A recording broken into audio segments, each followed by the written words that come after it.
Okay, section 2.3.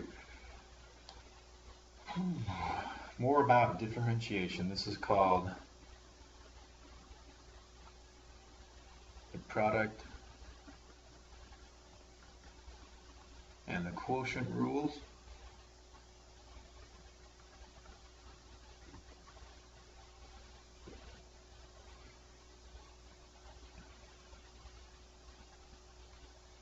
So we're going to be talking about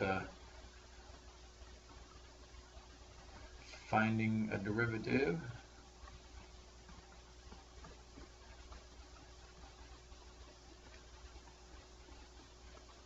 using the product rule.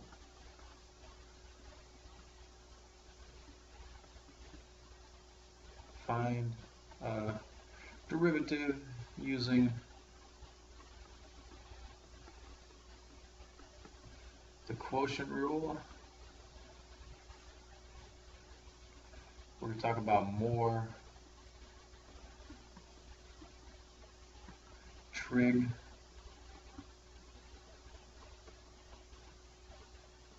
derivatives and something called higher order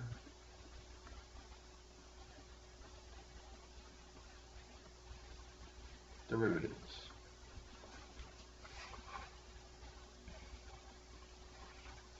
So a lot to get through. I'll try to speak a little bit slower and write slower than I did last time. So anyway, let's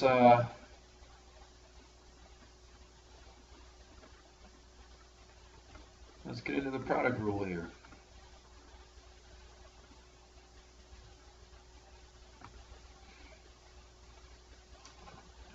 So just to do a quick review, in section 2.2 we talked about the sum and difference rule. If you take the derivative of the sum of two functions, that's equivalent to taking the derivative of each function individually and adding it together. It's something similar here for the product rule. The product rule says, alright, if you're taking the derivative with respect to x of f of x times g of x, then that's equal to f of x times g prime of x plus g of x f prime of x.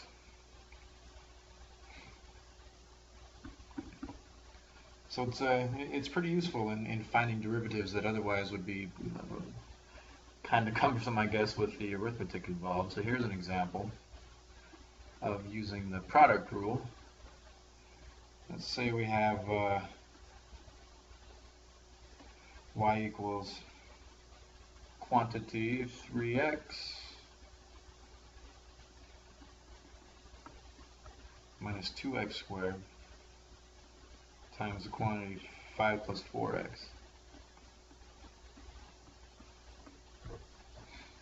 You're supposed to find the derivative of y, or y prime. So we can apply the product property here. We can think about this function, or this piece of the expression here, as a function f of x, and we can think about this piece right here as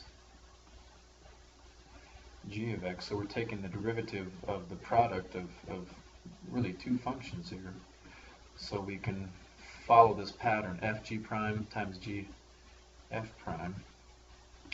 So y prime is going to equal, according to this, it's just the first function, which we can say is 3x minus 2x squared, but then we multiply that by g prime of x, so that's going to be the derivative of this right here, 5 plus 4x. Now the derivative of 5 plus 4x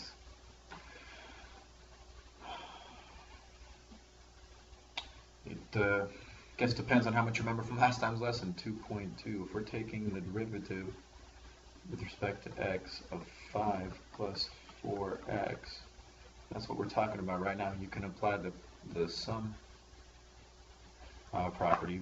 It's taking the derivative of these individual terms and then adding it together. Derivative of 5 is 0.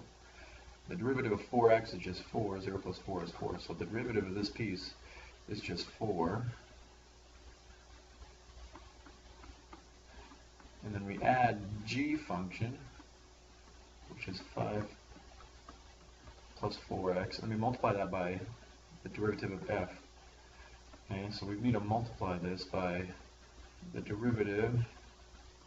I'm just writing this up here so we can see it, of 3x minus 2x squared. Again, we have another sum or difference here. X is a difference, actually. So we take the derivative of each individual term. The derivative of 3x is 3. And then do the derivative of 2x squared. This is that power property that we talked about last time. When you have an exponent, the exponent drops down in front, multiplies with the coefficient, which makes it 4. And then you decrease the exponent by 1. So this derivative is going to turn out to be 3 minus 4x. Okay.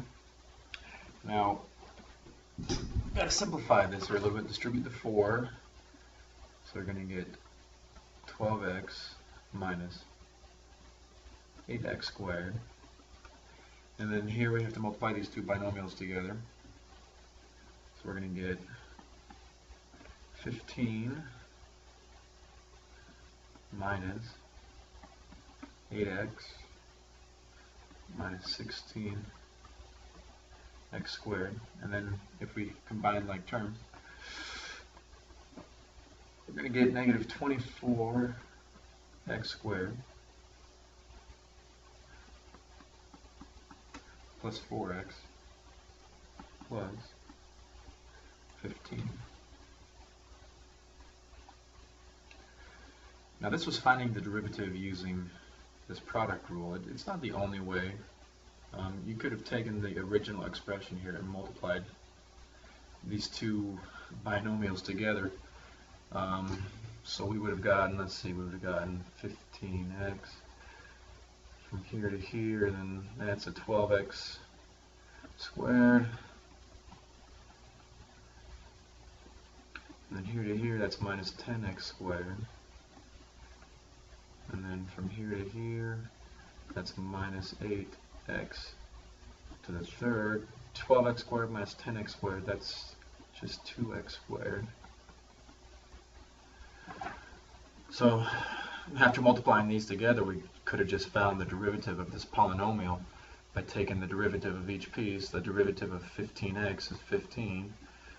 The derivative of 2x squared is 4x, and then the derivative of negative 8x to the third is minus 24x squared. So quite often with problems like this, it might be easier to simplify the expression and then take the derivative of the polynomial rather than having to use the product rule.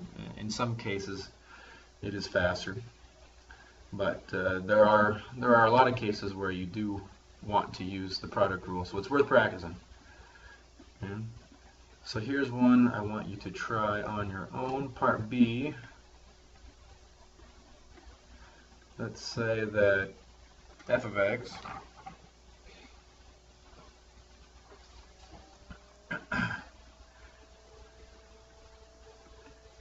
negative 4x to the fourth minus 1 multiplied by negative 3x to the fourth minus 3. Go ahead and give that one a try.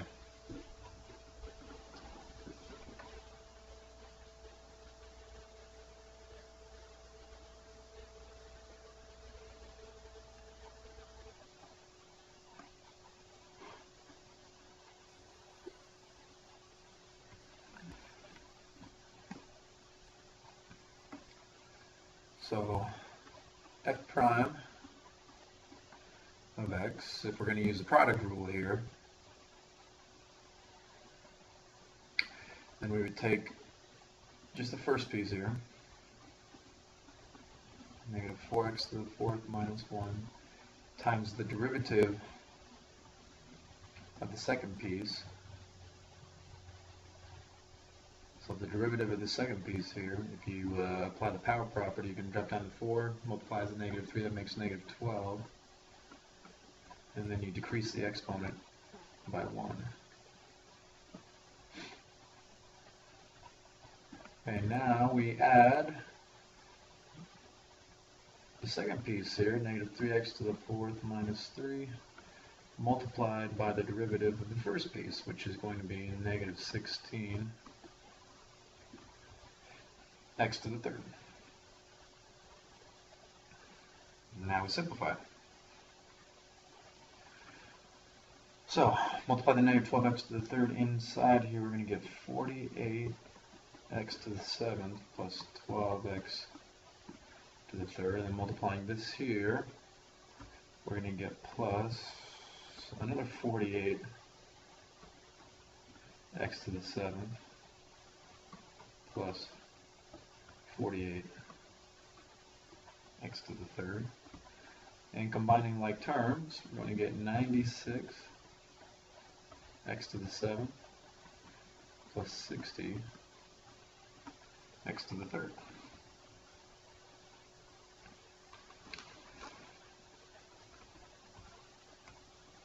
So that's a product rule. You need to just remember this formula here. It's the first piece of the product multiplied by the derivative of the second piece of the product, or the second factor of the product, plus the second factor of the product multiplied by the derivative of the first factor of the product. So that's that. The next one is unfortunately a little bit harder to use. It's called the quotient rule, quotient meaning fraction. So it's what you do if you're taking the derivative of an expression in the form of a fraction, mostly rational expressions. So if you're taking the derivative with respect to x of f of x divided by g of x, that's equal to this mess. G of x, f prime of x, minus f of x, g prime of x, all over g of x squared. And we're assuming that g of x here is not 0, so this is the quotient rule for differentiation. Unfortunately, not the easiest to remember. There is a goofy phrase I remember learning when I was in calculus, and I still remember it to this day, so you know it's effective if you can remember it that long. So since that function is the one on top, I'm going to call that the high function. This one here is the one on the bottom, so that's the low function. So here's the phrase. I know it sounds goofy, but these sort of mnemonic things help you. They seem to help you remember things. So the phrase is low d high minus high d low all over low squared. I don't know why it helps you remember, but low d high, now the d stands for the derivative, low d high minus high d low over low squared. I've heard other teachers use that as well. It's pretty common. Low d high minus high d low all over low squared. So anyway, if you're not too cool to remember goofy phrases, and that's one you ought to remember. It helps you remember the quotient rule. These formulas, by the way, you do have to have memorized on the exams. So, example. Let's find the derivative. We have y equals quotient here, 5x minus 2 over x squared plus 1. I want you to find y prime.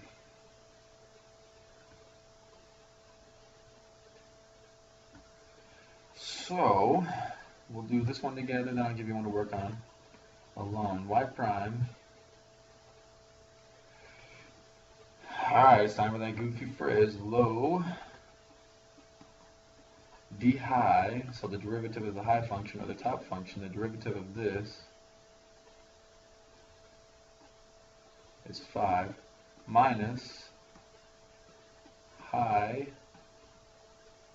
d low. Now we have to take the derivative of the low or the bottom function here, the derivative of x squared plus 1. Since this is a polynomial, we can just take the derivative of each separate term of the polynomial. The derivative of x squared is 2x. The derivative of 1 is 0, so the derivative is just 2x. That's all over low squared.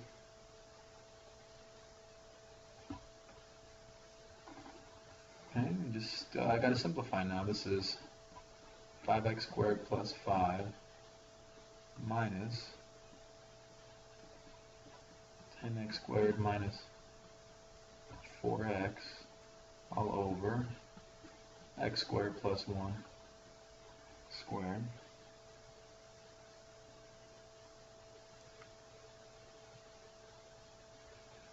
And continuing to simplify, we're going to have 5x squared minus this 10x squared, so that's negative 5x squared.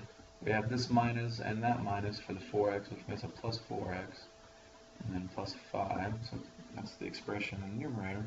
And in the denominator, I don't care if you multiply that all out, you can just leave it as x plus 1 squared. So, an example there of using the quotient rule. So part B, let's have you go out on your own here. So y equals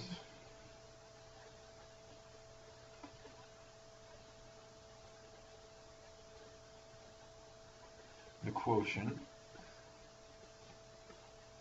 3x to the 5th minus 5, and then that's divided by 2x to the 5th minus 5. So let's have you go ahead and give that one a try.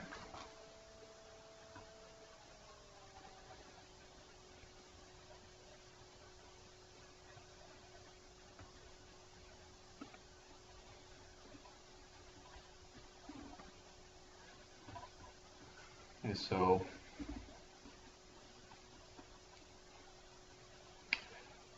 let's use that goofy phrase again. Low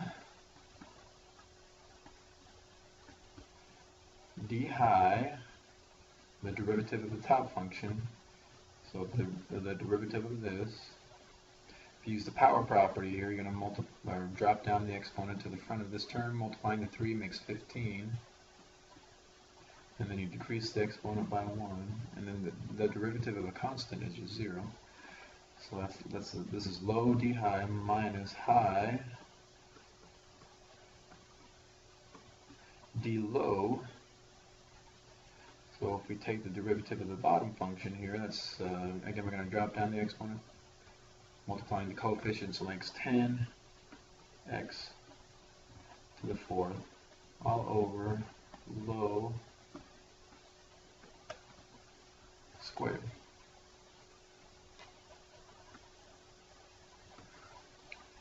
Now I'm just simplifying here. We're going to have 30 x to the 9th minus 75 x to the 4th minus, and then over here we're going to have, let's see, 30 x to the 9th minus 50 x to the 4th all over 2x to the 5th minus 5 squared. And it looks like the 30x to the 9th would canceled. We've got a negative and a negative, so that's really a positive 50x to the 4th. So that's going to make negative 25 x to the 4th over 2x to the 5th minus 5 squared.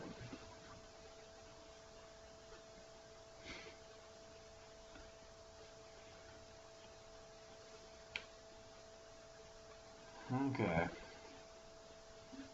So the next part of the lesson are some more derivatives of trig functions. We did sine and cosine last time. So the derivative of the sine was the cosine, the derivative of the cosine was negative sine. And we've got to talk about the other ones. So more trig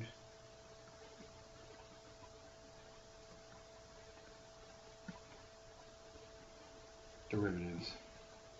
So start with a tangent. The derivative with respect to x of the tangent of x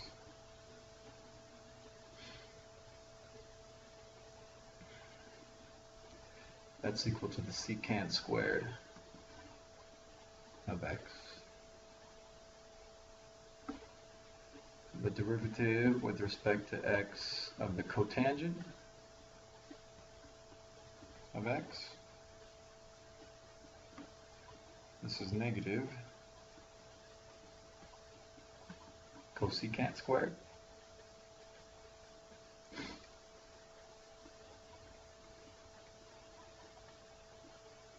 The derivative with respect to x of the secant of x is equal to the secant of x times the tangent of x. And finally, the derivative with respect to x of the cosecant of x is equal to a negative cosecant of x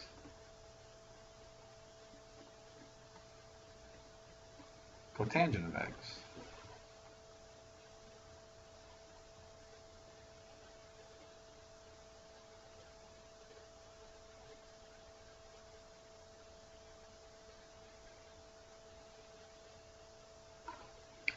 So, just a quick example again in this section for your homework. The derivatives are going to be very basic, involving the trig ones at least. So, for example, if you're supposed to find well, first of all, y equals x times the secant of x, and you're supposed to find y prime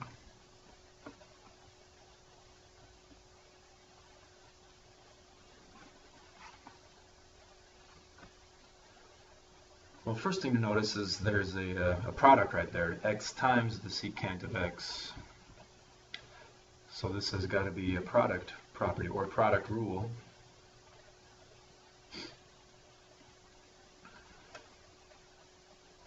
So y prime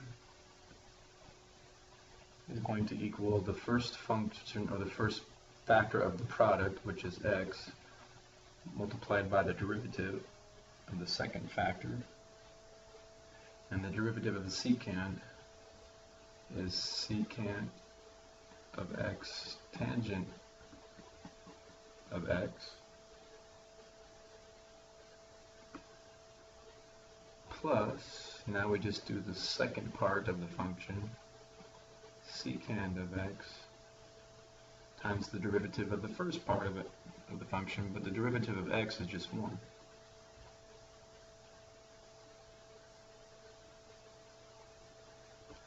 So we have x times the secant of x tangent of x plus the secant of x.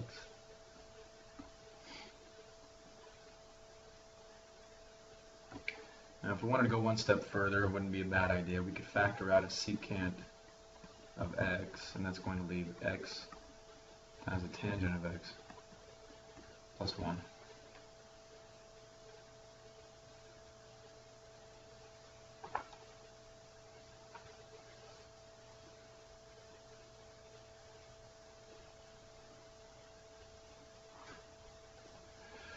So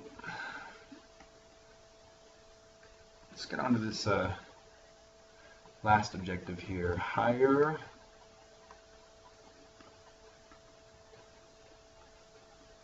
order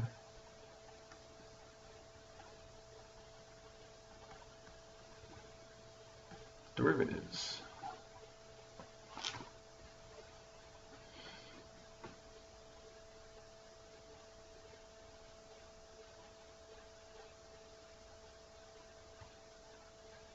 So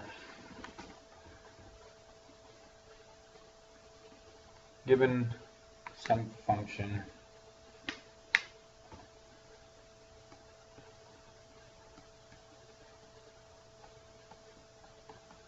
f of x, the first derivative is what we've been doing the last couple of days.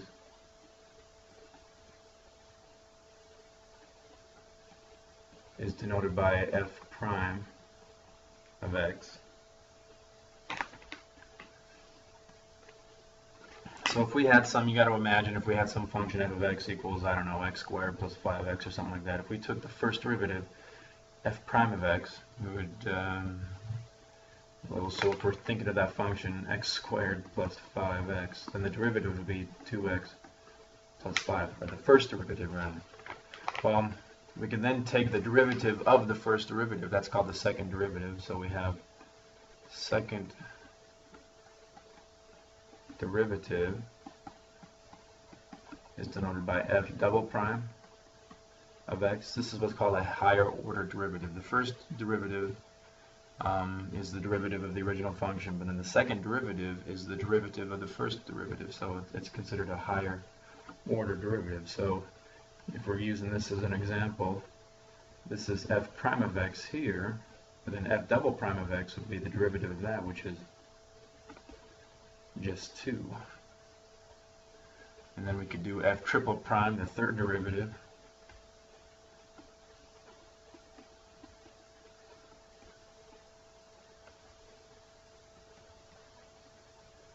The notation there is triple prime of x. So with this expression that we're using here, the derivative of 2 would just be 0. So other notations, if you're not using function notation, other notations here would be, so for the first derivative is y prime, for the second derivative is y double prime, for the third is y triple prime. Okay. Or here it's the derivative of y with respect to x, so dy dx. If you're doing the second derivative, it's the derivative squared of y with respect to x squared. Third derivative, it's the derivative to the third, so that's third derivative of y with respect to x. Just different notations of what you might see involving higher order derivatives, and this goes on and on. There's not just a third and then you're done. You can have as many derivatives as you want. So thinking back to last time's discussion, we talked about the position function s of t. So we have nth derivatives. Let me finish that. So an example you may be familiar with, if we start with the position function, s of t, and then we take the derivative s prime of t, that's the velocity. Now if we take the derivative of the velocity, so that's v prime of t, that's equal to the double or the second derivative of the position, and that's equal to the acceleration. So it's a very commonly used thing in physics is studying position and then velocity and then acceleration. The acceleration is just the second derivative of the position function. So something you might encounter on your homework. But some examples of this, of finding some higher order derivatives.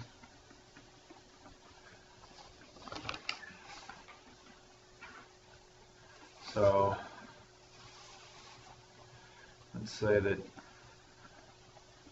y equals negative 3 x to the 5th plus 4x to the 4th minus 2x, and I want you to find the second derivative of y with respect to x.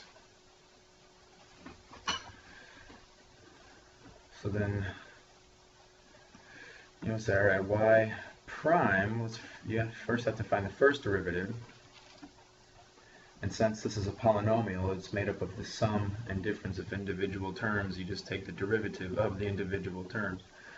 So the derivative of this first term here, if you drop down the power and multiply the coefficient, you're going to have negative 15 x to the 4th. And then if you find the derivative of this second term of the polynomial, again the power drops down and decreases by 1, multiplies the coefficient, so it's going to be 16 x to the 3rd. And then if you find the derivative of that piece, it's going to be minus 2. That's the first derivative, but we're supposed to find the second derivative, so now you take the derivative of the first derivative. And again, all we have is a polynomial made up of the sum or difference of individual terms, so take each derivative. So for this term here, that's going to be negative 60 x to the 3rd. And then for the derivative of this piece here, drop down to 3, multiplies to 16, that makes 48 x squared. And then the derivative of negative 2 is just a constant, and the derivative of the constant is 0. So that right there would be the second derivative of the original function. So again, one to try on your own. For part B, if we have y equals 5x to the 5th minus x squared minus 4x, I want you to find the third derivative.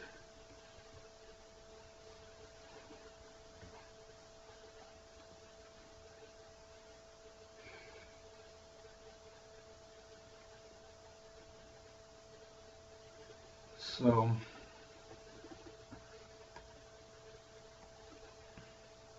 we have to go in order. You can't just skip right to the third derivative. You have to take the first one and then the second one. So the first derivative, if you drop down and take the derivative of each individual term, it's going to turn out to be 25x to the 4th minus 2x minus 4. Second derivative is the derivative of the first derivative. So take the derivative of each individual term. For this first term, the 4 drops down, multiplies to 25, so that makes 100x, and then you decrease the exponent by 1. And then you take the derivative of this middle term, which is negative 2, and then the derivative of the last term, that's just a constant, so it goes to 0. And finally, the third derivative, if you take the derivative of the second derivative and you start with this first term here, the exponent moves to the front, multiplies the constant or the coefficients, are going to have 300 x squared, and then the derivative of negative 2 is just 0. So